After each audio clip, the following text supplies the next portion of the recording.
आजचं विधिमंडळ समालोचन यामध्ये सुरुवातीला ऐकूया विधानसभा समालोचन. याचं लेखन केलं आहे किशोर आपटे यांनी आणि वाचन केलं आहे शिबानी जोशी यांनी. विधिमंडळाच्या अर्थसंकल्पीय अधिवेशनात पहिल्या सप्ताहातील 4थ्या दिवशी विधानसभेत राज्यपालांच्या अभिभाषणावरील चर्चेला मुख्यमंत्र्यांनी दिलेलं उत्तर आणि सन 2023-24 या वर्षाच्या पुरवणी मागण्यांवरची चर्चा या आजच्या दिवसभराच्या कामकाजातल्या ठळक बाबी होत्या.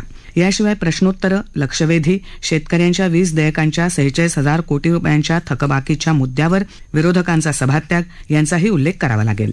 सकाळी 11 वाजता सभागृहाची बैठक सुरू होताच विरोधी पक्षनेते अजित पवार यांनी हक्कभंग समितीचा मुद्दा उपस्थित केला. काल सभागृहाची बैठक दिवसभरासाठी तहकूब झाल्यानंतर विशेषाधिकार हक्कभंग समिती स्थापन करण्याबाबत अध्यक्षांनी त्यांच्या अधिकारात निर्णय घेतला. मात्र तसं करताना खासदार संजय राऊत यांच्या विरोधात ज्या सदस्यांची तक्रार आहे त्यांच्यापैकी काही लोकांना हक्कभंग समितीमध्ये सदस्यत्व दिलं. त्यामुळे नैसर्गिक न्याय तत्वानुसार या प्रकरणात न्याय मिळण्यात अडचणी येण्याची शक्यता आहे असं ते म्हणाले.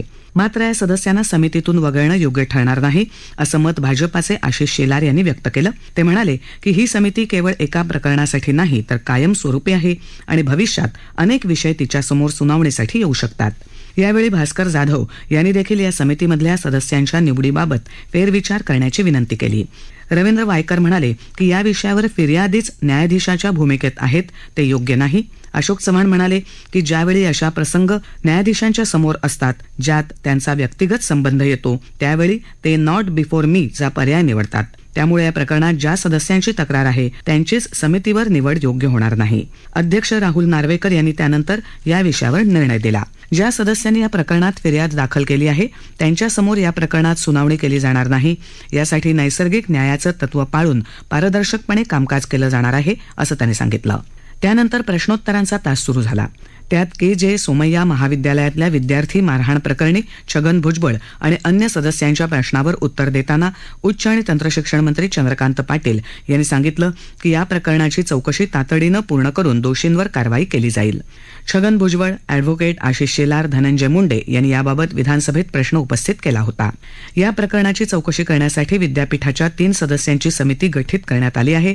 तसंच या प्राध्यापकावर व्यवस्थापन समितीची चौकशी पूर्ण होईपर्यंत निलंबनाची कार्यवाही यापूर्वीच करण्यात आली आहे असंही पाटील यांनी यावेळी सांगितलं.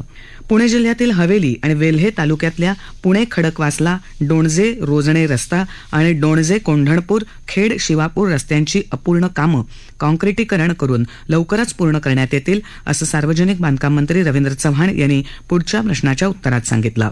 पुणे जिल्ह्यातील सिंहगड किल्ला आणि पानशेतकडे जाणाऱ्या रस्त्याच्या निकृष्ट दर्जाच्या कामाबाबतचा प्रश्न विरोधी पक्षनेते अजित पवार, विधानसभा सदस्य सर्वश्री भीमराव तापकीर, प्रकाश आंबेडकर, योगेश सागर, सुभाष धोटे, हसन मुश्रीफ यांनी विधानसभेत मांडला होता. चव्हाण म्हणाले की पुण्यातील रस्त्यांची कामं अधिक दर्जेदार आणि वेळेत पूर्ण करण्यासाठी नवीन तंत्रज्ञानाचा वापर करण्यात येईल. रस्त्याचं काम सुरू असताना वेळोवेळी ऑडिट सुद्धा करण्यात येईल. या कामाला अधिक गती देण्यासाठी आणि अडचणी समजून घेण्यासाठी संबंधित अधिकाऱ्यांची लवकरच एकत्र बैठक घेऊन आवश्यक त्या सुधारणा करून कालमर्यादेत काम पूर्ण करण्यात येईल. गडचिरोली जिल्ह्यातल्या वनपट्टेधारक शेतकऱ्यांना ऑनलाईन नोंदणीसाठी मुदतवाढ देण्याची घोषणा अन्न आणि नागरी पुरवठा मंत्री रवींद्र चव्हाण यांनी केली. याबाबत धर्मराव बाबा आत्राम, अशोक चव्हाण, नाना पटोले यांनी प्रश्न उपस्थित केला होता. वनपट्टेधारक शेतकऱ्यांकडून ऑनलाईन नोंदणी करण्यात येत आहे, मात्र काही ठिकाणी तांत्रिक अडचणी निर्माण होत आहेत. याबाबत माहिती तंत्रज्ञान संचालनालयामार्फत तांत्रिक अडचणी तातडीनं दूर करण्याच्या सूचना संबंधित जिल्हाधिकाऱ्यांना देण्यात येतील असं चव्हाण यांनी यावेळी सांगितलं. प्रश्नोत्तरानंतर राज्यातल्या कांदा उत्पादक शेतकऱ्यांच्या प्रश्नावर छगन भुजबळ यांनी स्थगन प्रस्तावाद्वारे दिलेल्या मुद्द्याचा उल्लेख केला. आज पुरवणी मागण्यांवर चर्चा असल्यानं स्थगन प्रस्ताव नाकारण्यात आल्याचं अध्यक्षांनी सांगितलं. मात्र कांद्याच्या मुद्द्यावर शेतकऱ्यांना कशी मदत करता येईल याबाबत मुख्यमंत्र्यांच्या अध्यक्षतेखालची समिती विचार करत आहे.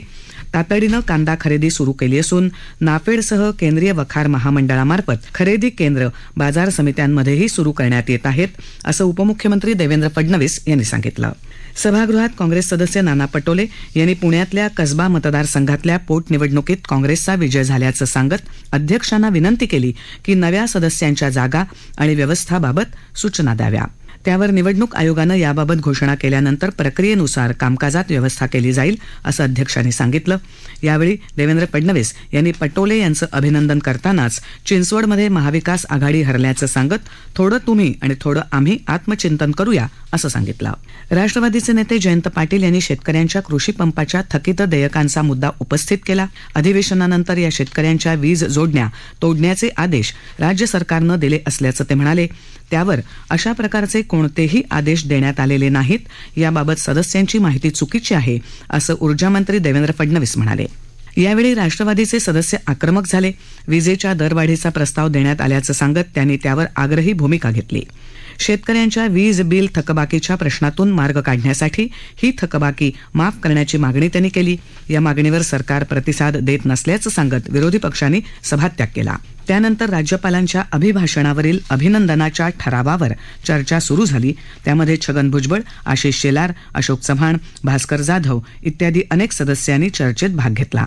त्यानंतर 2023-24च्या पुरवणी मागण्यांवरच्या चर्चेला सुरुवात करण्यात आली. श्रोते हो, आत्ताच आपण ऐकलत विधानसभा समालोचन. आता ऐकूयात विधान परिषद समालोचन. लेखन केलं आहे गौरीशंकर घाळे यांनी आणि वाचन केलं आहे शिबानी जोशी यांनी. राज्याला प्रेरणा देणारं हे अभिभाषण नव्हतं. विरोधी पक्षनेते अंबादास दानवे. राष्ट्रीय पुरस्कार मिळवणाऱ्या चित्रपटांना दुप्पट अनुदान. विरोधकांना देशद्रोही म्हटलं नाही, मुख्यमंत्र्यांचा खुलासा. आणि संजय राऊत यांच्याकडून लेखी खुलासा मागवणार उपसभापती. ही होती विधान परिषदेच्या आजच्या कामकाजातील ठळक वैशिष्ट्य. आज सकाळी विशेष सत्राच्या बैठकीनं विधान परिषदेच्या कामकाजाला सुरुवात झाली. सकाळच्या सत्रातील विशेष बैठकीत राज्यपालांच्या अभिभाषणाबद्दल अभिनंदनाच्या प्रस्तावावर राम शिंदे, विरोधी पक्षनेते अंबादास दानवे, रणजितसिंग मोहिते पाटील अशा सदस्यांची भाषणं झाली. राज्यपालांच्या अभिभाषणात सरकारची ध्येय धोरणं प्रतीत झालेली नाहीत असं सांगत हे अभिभाषण महाराष्ट्राच्या आणि जनतेच्या हिताचं नाही अशी टीका विरोधी पक्षनेते अंबादास दानवे यांनी यावेळी केली. या अभिभाषणाला विरोध दर्शवताना दानवे म्हणाले की राज्य सरकारने निर्णय घेतले, मात्र प्रत्यक्ष अंमलबजावणी झालेली नाही. या अभिभाषणात केवळ केंद्र सरकारच्याच 27 योजनांचा उल्लेख करण्यात आल्याचं त्यांनी सांगितलं. तसंच महाराष्ट्र कर्नाटक सीमावर्ती भागातील नागरिकांवर अन्याय होत आहे, मात्र हा भाग केंद्रशासित करण्यासाठी राज्य सरकार कोणतीच पावलं उचलत नसल्याचं दानवे म्हणाले. संकटात असलेल्या शेतकऱ्यांसह सर्वच घटकांना दिलासा देण्यात हे सरकार अपयशी ठरलं आहे. तसंच गुंतवणुकीच्या बाबतीत राज्याला फसवण्याचं काम हे सरकार करत आहे असा आरोपही त्यांनी केला. अमृत काळाचा संकल्प या अभिभाषणात दिसत नाही असं सांगत राज्याला प्रेरणा देणारं, शक्ती देणारं, विकासाचं मॉडेल मांडणारं हे अभिभाषण नव्हतं असं दानवे यावेळी म्हणाले. अभिभाषणावरील चर्चा अपूर्ण राहिली. दुपारी 12 वाजता प्रश्नोत्तराच्या तासानं सभागृहाच्या नियमित कामकाजाला सुरुवात झाली. राज्यात पशुसंवर्धन विभागामार्फत पशु वाटप वैयक्तिक लाभाच्या योजनेअंतर्गत लाभार्थींची निवड ऑनलाईन पद्धतीनं केली जाते. नागपूर जिल्ह्यात स्थानिक स्वराज्य संस्थांच्या निवडणूक आचारसंहितेमुळे ही प्रक्रिया ऑफलाईन पद्धतीने राबवण्यात आली होती. यामध्ये अनियमितता झाल्याचं आढळल्यास संबंधितांवर योग्य ती कारवाई करण्यात येईल अशी माहिती महसूल मंत्री राधाकृष्ण विखे पाटील यांनी दिली. सदस्य प्रवीण दटके यांनी या संदर्भात प्रश्न उपस्थित केला होता. गडचिरोली आलापल्ली वनविभाग क्षेत्र परिसरातील मुरुम गैरव्यवहारात दोषी असलेल्या वनपाल आणि वनरक्षक यांच्यावर कठोर कारवाई करण्यात येत असल्याची माहिती वनमंत्री सुधीर मुनगंटीवार यांनी विधान परिषदेत दिली. गडचिरोली जिल्ह्यातील आलापल्ली इथे मुरुम उत्खननाबाबत दोषींवर कठोर कारवाई कधी करणार असा प्रश्न सदस्य रामदास आंबटकर यांनी उपस्थित केला होता. राष्ट्रीय स्तरावर पुरस्कार मिळवणाऱ्या मराठी सिनेमांना दुप्पट अनुदान देण्यात येईल असं सांस्कृतिक कार्यमंत्री सुधीर मुनगंटीवार यांनी या संदर्भातील प्रश्नाला उत्तर देताना सांगितलं. विलास पोतनीस यांनी विचारलेल्या तारांकित प्रश्नाला ते उत्तर देत होते. आता चित्रपटांना 3 महिन्यांच्या आत अनुदान दिलं जाईल. या अनुदानासाठी 2 वर्षाच्या आतल्याच चित्रपटानं अर्ज करावा यासाठी चौकट आखली जात आहे. तसंच या अनुदानात काही बदल प्रस्तावित आहेत. त्याचप्रमाणे प्रेरणादायी चित्रपटांसाठी 1 कोटीपेक्षा जास्त अनुदान देण्याचा निर्णय घेण्यात येईल अशी माहिती मुनगंटीवार यांनी दिली. अनुदानासाठी चित्रपटांची निवड करण्यासाठी परीक्षण करण्याच्या अनुषंगानं सध्या एकच चित्रपटगृह आहे. आता आणखी एक चित्रपटगृह सुरू केलं जाईल. परिणामी अनुदानाच्या प्रक्रियेला गती मिळेल असं मुनगंटीवार यांनी सांगितलं. प्रश्नोत्तराच्या तासानंतर उपसभापती नीलम गोऱ्हे यांनी विविध पक्षांच्या प्रतोदांची घोषणा केली. काँग्रेसच्या गटनेतेपदी सतेज पाटील यांची, तर मुख्य प्रतोदपदी अभिजित वंजारी आणि प्रतोदपदी राजेश राठोड यांची निवड करण्यात आली आहे. भाजपाच्या गटनेतेपदी प्रवीण दरेकर, मुख्य प्रतोदपदी भाई गिरकर आणि प्रतोदपदी प्रसाद लाड यांची निवड करण्यात आली आहे. तर राष्ट्रवादी काँग्रेसच्या मुख्य प्रतोदपदी शशिकांत शिंदे यांची निवड करण्यात आल्याचं उपसभापती नीलम गोऱ्हे यांनी जाहीर केलं. यानंतर मुख्यमंत्री एकनाथ शिंदे यांनी हक्कभंग सूचनेवर खुलासा केला. विरोधी पक्षनेत्यांसह विरोधकांना देशद्रोही म्हटलेलं नाही, मात्र देशद्रोही कुख्यात गुंड दाऊद आणि त्याच्या नातेवाईकांबरोबर आर्थिक व्यवहार करणारे माजी मंत्री नवाब मलिक यांना देशद्रोही म्हटलं. तसंच नवाब मलिकांचं समर्थन करण्याला विरोध केल्याचं आपण म्हटलं, असा खुलासा मुख्यमंत्री एकनाथ शिंदे यांनी केला. विरोधी पक्षनेते अंबादास दानवे यांच्यासह विरोधी पक्षातील सदस्यांनी मुख्यमंत्र्यांविरोधात आज हक्कभंगाची सूचना दाखल केली. त्यानंतर मुख्यमंत्र्यांनी खुलासा करताना नवाब मलिक यांच्या विरोधात दहशतवादाला प्रोत्साहन देणारी कलमं लावण्यात आली. मात्र महाविकास आघाडी सरकारमध्ये त्यांचा मंत्रिपदाचा राजीनामा घेण्यात आला नाही, त्यामुळे मलिक यांना पाठिंबा देणाऱ्यांसोबत चहापान घेणं टळलं, असं म्हटल्याचं मुख्यमंत्र्यांनी सांगितलं. यावेळी मुख्यमंत्री शिंदे आणि विरोधी पक्षातील सदस्य अनिल परब आणि शशिकांत शिंदे यांच्यात शाब्दिक खडाजंगी झाली. मुख्यमंत्र्यांनी सभागृहाला किंवा विरोधकांना देशद्रोही म्हटलेलं नाही, असं त्यांनी स्पष्ट केलं आहे. त्यामुळे हा हक्कभंग प्रस्ताव हक्कभंग समितीकडे पाठवायचा की नाही याबद्दल निर्णय देण्यात येईल, असं उपसभापती नीलम गोऱ्हे यांनी जाहीर केलं. यानंतर राज्यसभा खासदार संजय राऊत यांनी विधिमंडळासंदर्भात केलेल्या वादग्रस्त वक्तव्याबद्दल भाजपाचे राम शिंदे यांनी राऊत यांच्या विरोधात मांडलेल्या हक्कभंग प्रस्तावावर उपसभापतींनी आपला निर्णय दिला. या संदर्भात चौकशी करून वस्तुस्थिती जाणून घेणं गरजेचं असून हा हक्कभंग प्रस्ताव हक्कभंग समितीकडे पाठवण्यात येईल, असं उपसभापती नीलम गोऱ्हे यांनी सांगितलं. या संदर्भात 7 दिवसात राऊत यांच्याकडून लिखित खुलासा मागवण्यात येईल.